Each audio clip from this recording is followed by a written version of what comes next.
Alpha Q.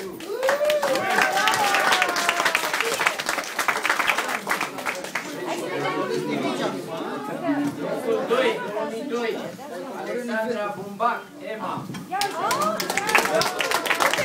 Hai mă, du-te în față acolo. Du-te în față, haide, haide, fugi.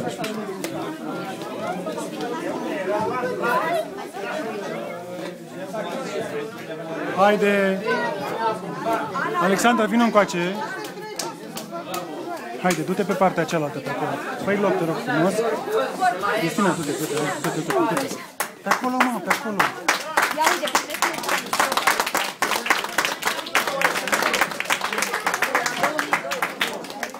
Vreau să anunț crearea unei noi echipe, EMA. Am văzut foarte mulți copii de la EMA, de la Alpha și de la Ilfiu. Deci ăsta e viitorul concursurilor noastre. Alpha 2. Beta.